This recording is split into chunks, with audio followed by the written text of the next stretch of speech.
Some NFL stars are praised no matter what. Others get hated no matter how great they are.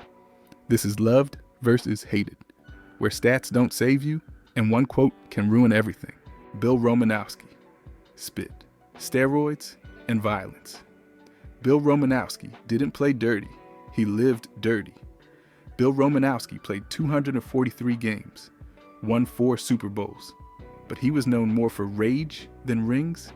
He spit in opponents' faces, broke a teammate's eye socket in practice, got caught using steroids, fined again and again. Once kicked a player in the head, he called it intensity. Critics called it disgrace. He played for years, fueled by pills, anger, and zero regret. Even after retirement, he bragged about the chaos. Fans didn't cheer him, they feared him. Romanowski wasn't just hated, he built his entire image around it. Joe Thomas, 10,000 snaps of loyalty. Joe Thomas played over 10,000 straight snaps for one of the worst teams ever. Joe Thomas never missed a play. From 2007 to 2017, he played 10,363 consecutive snaps at left tackle, every single down until his triceps tore. He made 10 Pro Bowls, 6 All-Pro teams, never made the playoffs, never complained. The Browns cycled through 20 different quarterbacks during his career. He blocked for all of them. Thomas stayed loyal to a franchise stuck in misery. When others chased rings, he stayed in the trenches. No drama, no headlines, just greatness buried under losing seasons. Fans loved him for it. Even rival teams respected him. Joe Thomas was elite and loyal to the end. Jay Cutler. Talent wasted on apathy. Jay Cutler had the arm, but never the fire to match it.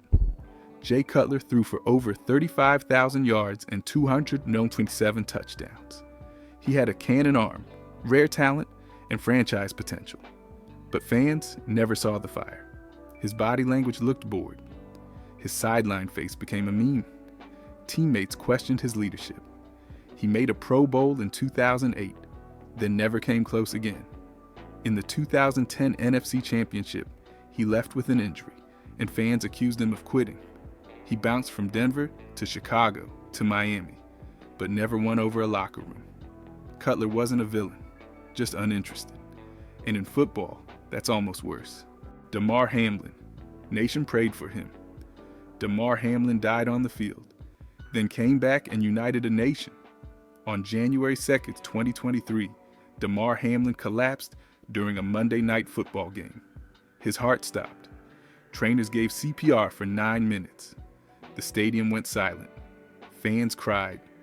Players prayed. The game was canceled. He survived. And a week later, he woke up asking if the Bills had won. Hamlin's recovery became a national story. His toy drive fundraiser exploded past $9 million. He became a symbol of strength, unity, and hope. The NFL honored him. Teammates rallied around him. In a league built on violence, Hamlin reminded everyone what truly matters. Cam Newton, flashy, polarizing, never quiet. Cam Newton danced in the end zone, and critics lined up to hate him. Cam Newton was unstoppable in 2015. He won MVP, led the Panthers to a 15-1 season, scored 45 total touchdowns, dabbed after every score, smiled through the spotlight. And that's where the backlash started. Critics called him arrogant, said he celebrated too much.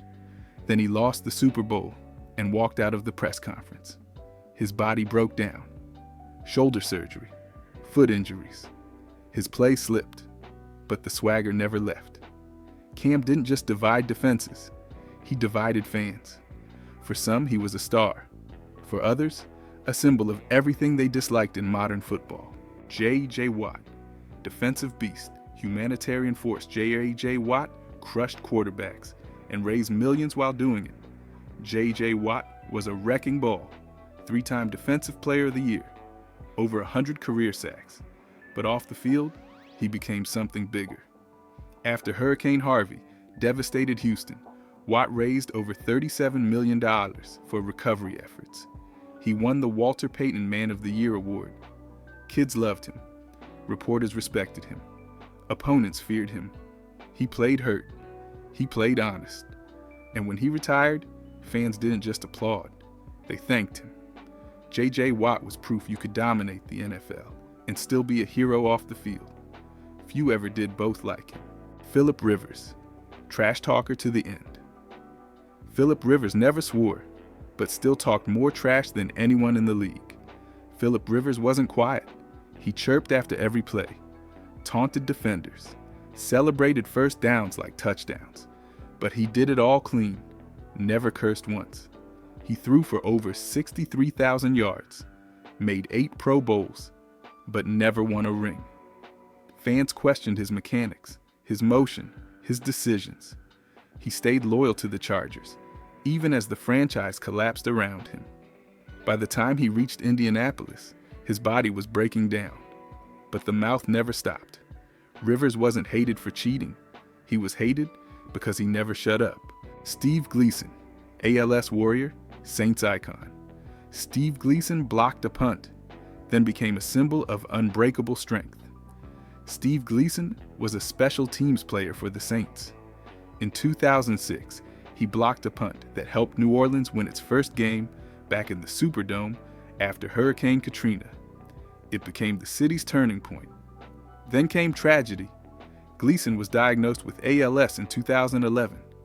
Doctors gave him 2 to 5 years. He kept going. He documented everything, launched a foundation, raised awareness, helped others fight ALS with voice technology. The Saints built him a statue. He redefined courage. Steve Gleason didn't just make a play, he made a legacy. Michael Vick, redemption arc after dogfighting horror. Michael Vick electrified the NFL, then went to prison for killing dogs. Michael Vick changed the quarterback position. Speed, agility, and deep throws made him a one-man highlight reel. But in 2007, he was convicted for operating a dogfighting ring. The details were brutal. Dead dogs, torture, abuse.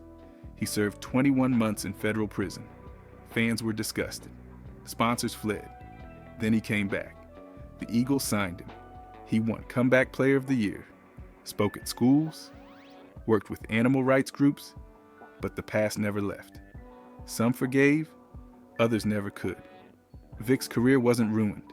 It was split in two, before prison and after. Marshawn Lynch, realest man in football, Marshawn Lynch ran through defenses and through every fake media moment too. Marshawn Lynch wasn't just a power back, he was an attitude.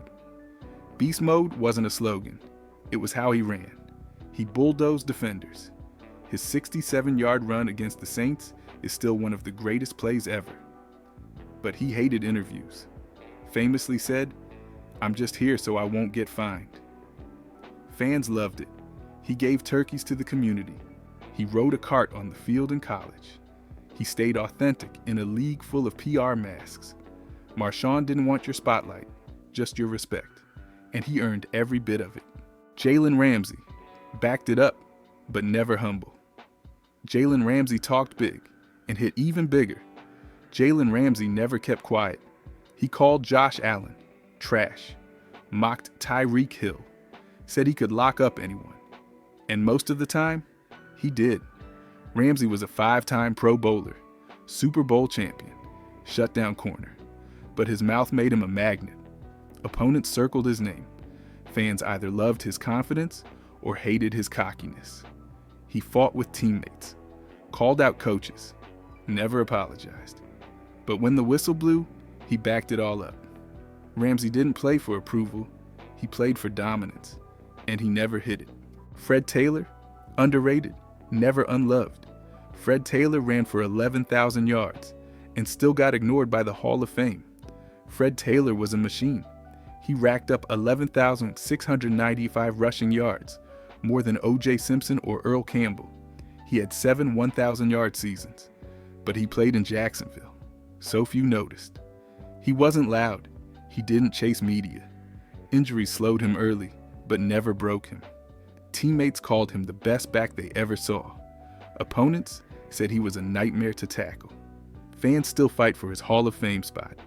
He didn't get the gold jacket, but he got something rare, Universal respect. Fred Taylor was quiet greatness, and nobody who watched him forgot. Randy Moss, early career, I play when I want to. Randy Moss made defenses look helpless and didn't care if you liked how he did it. Randy Moss was unstoppable as a rookie. He scored 17 touchdowns in 1998. His speed, size, and hands were unmatched. But his attitude became legend too. He admitted, "I play when I want to." He took plays off, argued with coaches, pretended to moon fans in Green Bay. Minnesota traded him. Oakland collapsed around him. Reporters called him lazy. Teammates defended him. Eventually he matured. But early Moss was all talent, no filter. Fans were split. Some called him the most gifted receiver ever. Others saw wasted effort. Either way, nobody looked away when Moss took the field. Chad Pennington. Rare Jets. QB fans respected Chad Pennington had a weak arm, but won over one of the toughest fan bases. Chad Pennington wasn't flashy. He didn't have a cannon. But he was smart, accurate, and tough. He led the NFL in passer rating in 2002, took the Jets to the playoffs multiple times. Later, he led the Dolphins to a division title, the only team to beat Brady's Patriots for one in 20 years. He won Comeback Player of the Year twice. Jets fans are brutal, but they loved him. He gave them hope when few others did. Pennington didn't have superstar tools, but he made up for it with leadership and grit. T.O. Terrell Owens. Me first. Then Team T.O. led the league in touchdowns and tore teams apart while doing it. Terrell Owens was a generational talent. 153 touchdowns, over 15,000 receiving yards. But drama followed him everywhere. He celebrated on the Cowboys star. Did push-ups in his driveway during a suspension. Called out quarterbacks. Fought with coaches. Broke locker rooms. San Francisco, Philadelphia, Dallas, Buffalo, Cincinnati. His resume was stacked, but so were the headlines. Owens believed in himself more than any team did. Fans either loved his fire or hated his ego. He made the Hall of Fame, but skipped the ceremony. T.O. didn't just demand the ball. He demanded attention, and always got it. George Kittle. Smile, block, destroyed George Kittle jokes in interviews, and breaks defenders in half on Sundays. George Kittle is one of the most complete tight ends in football. He blocks like a lineman, runs like a wide receiver, and he loves contact. He once dragged 3 Saints 30 yards downfield while laughing. He set the NFL record for most receiving yards by a tight end in a season. Off the field, he's goofy, smiling, and always entertaining. On it, he's violent and relentless. Teammates love him. Opponents dread him. Kittle doesn't need to say much. His film does the talking. He's the rare player who makes the game brutal and fun. Aaron Rodgers. Isolation, ego, vaccine drama. Aaron Rodgers won MVPs, then lost fans with every interview. Aaron Rodgers is one of the most talented quarterbacks ever. 4 MVPs, over 59,000 passing yards, a Super Bowl ring. But his career got colder off the field. He cut off family, feuded with the Packers front office, made cryptic comments. Then came the vaccine saga. He said he was immunized, then tested positive for COVID. Critics called him deceptive. His interviews got weirder. He blamed woke culture and praised conspiracy theories. On the field, he was still elite, but fans started turning. Rodgers didn't just age out, he isolated out, and his image may never recover.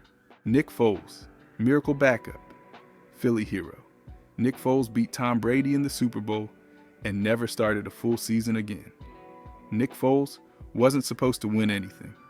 He was a backup in 2017 when Carson Wentz went down. Then he lit up the playoffs, beat the Falcons, destroyed the Vikings, and outdueled Brady in Super Bowl lie with 373 yards and 3 touchdowns. Even caught a touchdown himself, the Philly special. Foles became a legend overnight. But after that, he never found a true starting job again. Bounced from Jacksonville to Chicago to Indianapolis. But Philly never forgot. Statues don't lie.